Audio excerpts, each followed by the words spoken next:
And I'm Emily, And we're going to teach you the basics of compositions and how to evaluate them.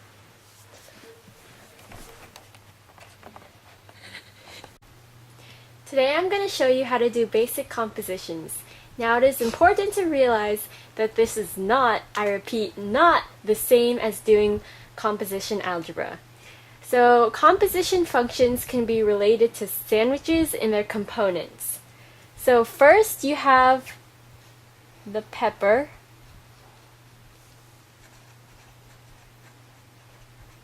This pepper can be represented by the function p of x. Next, you have the cheese.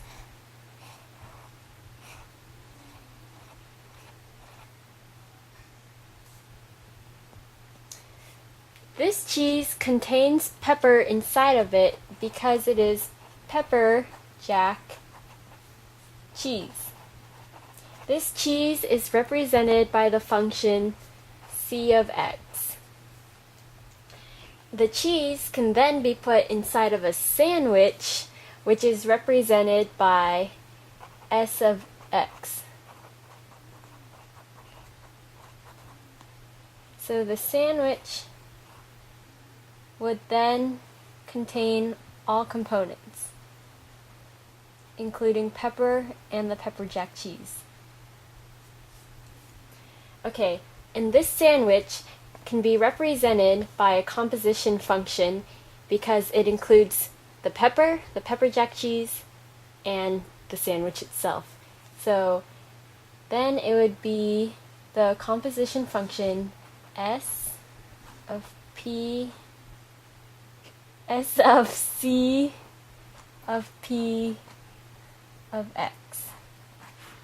Sorry about that. Okay, so to help explain composition functions, we will use this example throughout the whole entire tutorial, s of c of p of x. S being the sandwich with all of the components inside of it. Okay, so as mentioned earlier, p of x and s of x and c of x are all completely different functions. So we have s of x, p of x, c of x. They are independent of each other. Now hypothetically, if you wanted to look at the function for the pepper jack cheese only without putting it inside of the sandwich, then the composition would be just c of p of x. Okay, so this function, which, like I said, is just the pepper jack cheese alone, with its components, would have two different parts. The p of x would be the inner function, and the c of x would be the outer function. Now, in these functions, to evaluate them, you would take the value from c of x and you would put that into the... In conclusion, for the basic compositions, when you have e of t of x, e of x is the outer function and t of x is the inner function. So just as a reminder, I want to say that all of these equations, because they make up basic compositions, they do not, remember, do not have any domain restrictions. So don't forget that. So when you have c of p of x and you would want to evaluate that composition, then you would first do p of x. Next, you would take the value evaluated from that and you would plug it in for the x value of c of x. So this would return the answer you want for c of p of x. And that is how you evaluate a basic composition function. And you can use that knowledge when you're evaluating compositions. When you're told to evaluate, plug in the inner function's y value as the outer function's x value. And when you're told to solve for x, set the composite function's value equal to the outer function's equation. And then when you solve for that, that's the x value, and then you set it equal to the inner function's equation. And then you'll get x. And that's what basic compositions and evaluating compositions is made up of. So now we're going to evaluate compositions. Given e of x equals 2x plus 1 and t of x equals x squared minus 4. So if you're told to evaluate e of t of 4, for example, what you do to start off is that you take the 4 and then you plug it into your equation of t of x.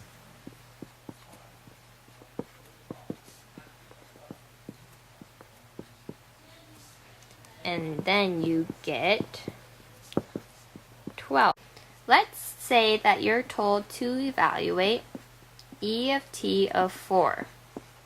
First, you take this number and then you plug it into your equation t of x.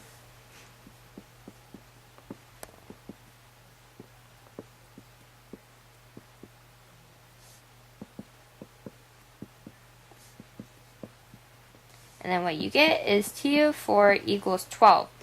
And then the t of x is the same as this whole number, which is e of x. So you plug this 12 into your original equation, e of x, which is 2x plus 1.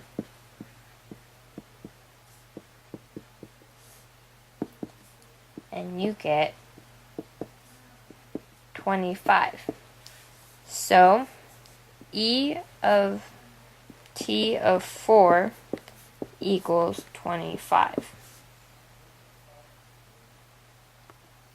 So now let's say that you're asked to solve for x. And an example would be e of t of x equals 11. What this means is that e of x equals 11, which means you set the 11 equal to e of x's original equation, which is 2x plus 1. And then you get that x equals 5. And since the composite equation was e of t of x, what you found was e of x, which is that, and that means 5 equals t of x. So you set 5 equal to t of x's equation. Then you get, so you should get x equals plus or minus 3. So now let's take what you learned and apply it graphically. So you go over to your e of x equation and see where y equals 4, which is at 2 or negative 2. 2 and negative 2 then become the y values of your t of x equation. So you go over here, and where is x when y equals 2? That's 1, or when it's negative 2, that's negative 3. So the answer to that is x equals 1 or negative 3.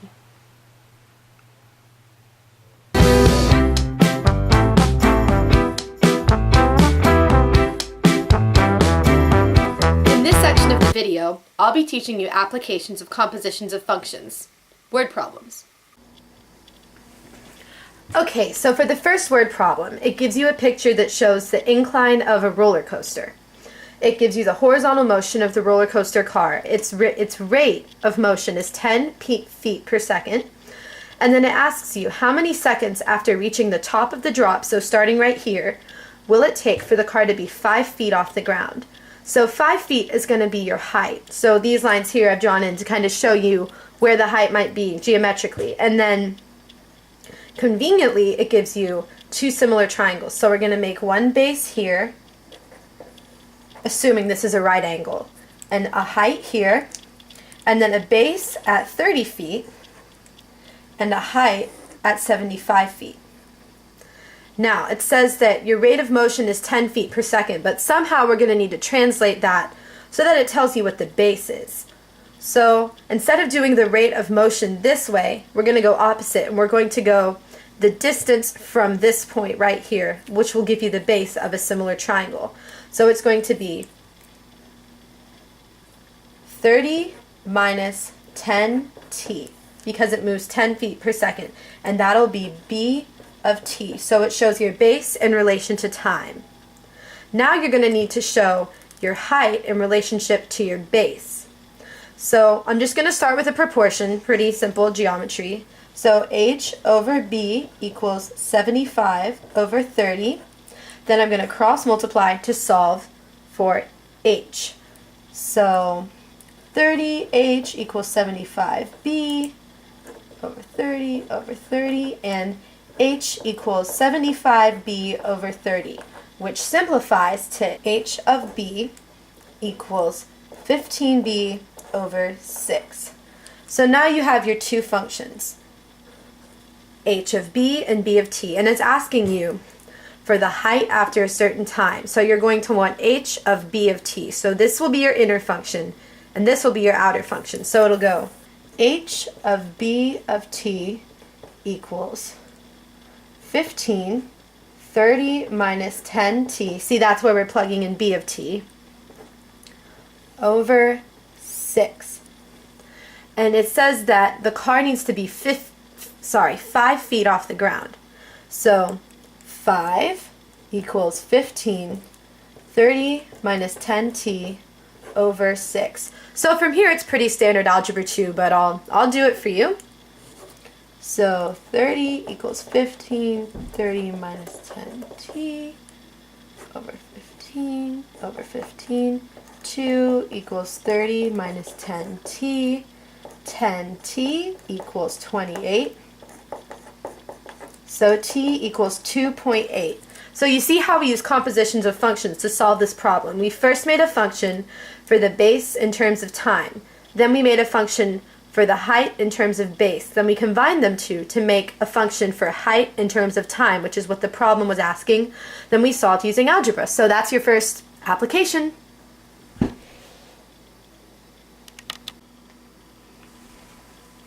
Alright, so for your second composition, you're given a cylinder. It gives you the dimensions of the cylinder, so the height starts at 4 centimeters and the radius starts at 2 centimeters. And then they tell you that each of those dimensions are increasing by 2 centimeters every second. So right away you're going to know that you're going to need to make a function for the radius as a function of time and the height as a function of time. So we'll go ahead and fill those in. Radius starts at 2 centimeters, so it'll be 2 plus 2 per second, so plus 2t. And then the height likewise will be 4 plus 2t, because the height starts out at 4 centimeters. And then it says, after how many seconds will the volume of the cylinder be 2016 pi centimeters cubed? So it's asking for volume. So you also know that you're going to need the volume of the cylinder. And the volume of a cylinder is volume equals pi r squared times the height. So next you're going to need to combine these functions into a composite function that shows the volume as a function of time. So replacing the r with your r of t and h with your h of t, your new equation should be v equals pi 2 plus 2t, that's r, squared, times 4 plus 2t, which is h.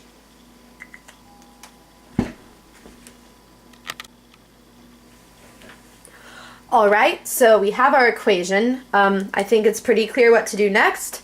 You just set your volume equal to 2016 pi centimeters cubed, and you solve it like a quadratic, and I'll go ahead and do that for you. So,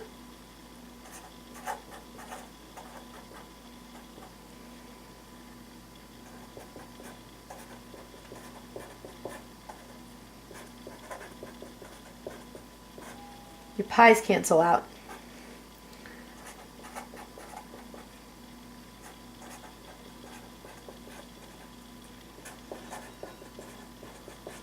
Next, you can multiply this out. So, first,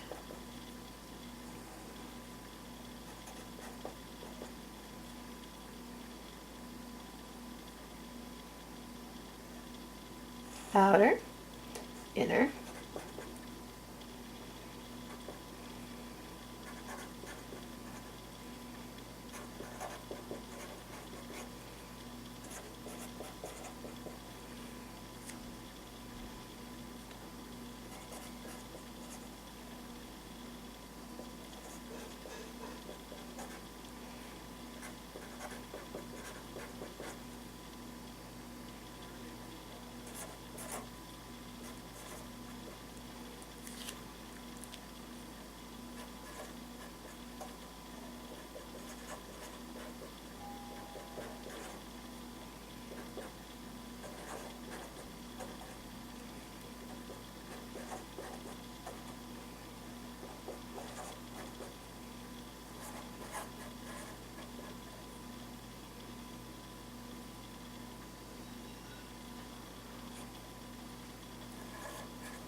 now I'm going to factor out 8.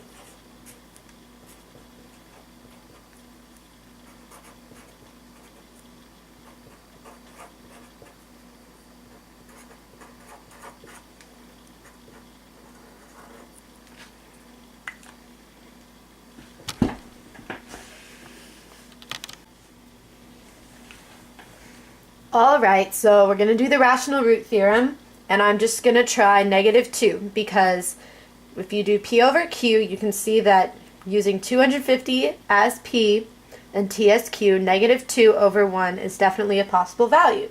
So here I go.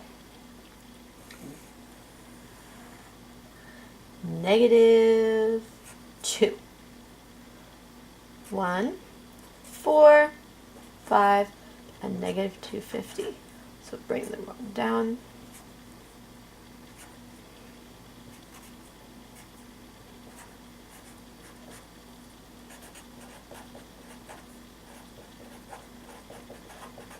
And you will see it's not a factor. So how about next I will try +5. Because +5 can go into 250 and t, so it's definitely a possible value for p over q. So 5.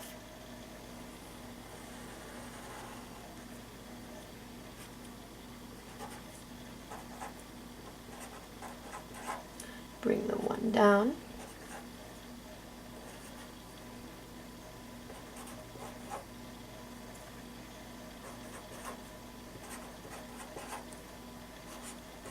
Okay, perfect. So, found a factor. So now it's going to be t minus 5 over, not over, t squared plus 9t plus 50. So from there, I'm not sure if I can factor this, so I'm going to do b squared minus 4ac as my discriminant to see can I factor this or not. So b squared, 81 minus 4 times 1 for a times 50. So that's going to give me a negative discriminant, which means that it cannot be factored anymore. So it has imaginary roots, but none of these would apply to the real world situation of a cylinder. So clearly you can see that the 0, or the root, it will be at t equals 5. So after 5 seconds, the area of the cylinder will be 2016 pi centimeters cubed, just like it asks in the problem. And those are your applications.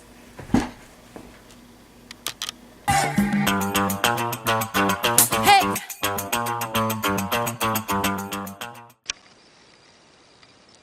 So now we're going to discuss the decomposition of functions. Sometimes a function is a composite function, and we will need to break it into its individual parts. So for this case, if we were to decompose f of x equals sine x squared, we would transform the equation into variables first to help us. So f of x equals a of b of x. So now that we have that, we're going to start with the most inner function first, or the most inner part of it, which would be x squared. So we have a of x equals, and we have b of x. The most inner function is b of x, so we'll focus on the most inner function up here. So basically, I personally think of x as a number. So what's the first thing if you have any number inserted for x? You would square first because of order of operations. So your most inner function, you would square x. After that, you would take the sine of the angle that this would be. So your a would be sine of x, sine of that angle of x. Okay, and this would be your answer. You have a of x equals sine x, and you have b of x equals x squared. And that's my first example for decomposition. For my second example, I'm going to do the decomposition of f of x equals natural log of cube root of x squared minus 2x. Okay, and then we're going to transform it into variables again. And so do f of x equals c b a of x. Notice how I reversed the order? Yeah, I can do that because I'm going to start from the most inner function to the outer function. And you can also do a, b, and c of x, but I prefer to do from most inner to outer, but that's my preference. You can always do a, b, c from outer to inner. Just make sure that you do the correct order and the correct letters you're doing it. So if you're going from outer to inner, make sure it follows your a, b, c of x. And if you're doing inner to outer, make sure that you follow a, b, or c, b, a. And so whatever you notate, make sure that it correctly follows your variabilized equation.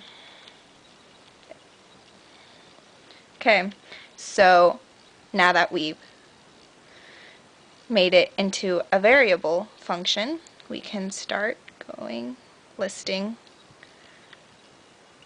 our variables, b of x and c of x. Since this is a of x is the most inner function, I'm going to start with the most inner function, and that will be my a, x squared minus 2x. And b, your cube rooting the whole entire x, so cube rooting x. And then lastly, you're natural logging all of x. So x, natural log of x. And that's about it for my second example. Now we're going to focus on another example. So let's do the decomposition, the decomposing of g of x equals square root of cosine logarithm of, logarithm of the fourth root of 2x minus 1. And square root, okay. And we're gonna replace it with variables again. So it would be g of x equals e d of c of b of a of x. And we'll start with the most inner function, which is this, and that will be a of x. So a of x will equal 2 of x minus 1 because it's the most inner function. Oh, I forgot a parentheses here. Whoops. Okay. Because 2x minus 1 is the most inner function, then the next operation will be fourth rooting x. Then c would be logging of x, all of this.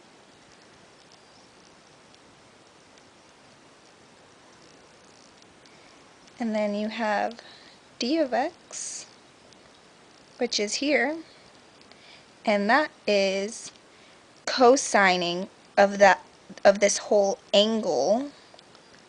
So cosine of x.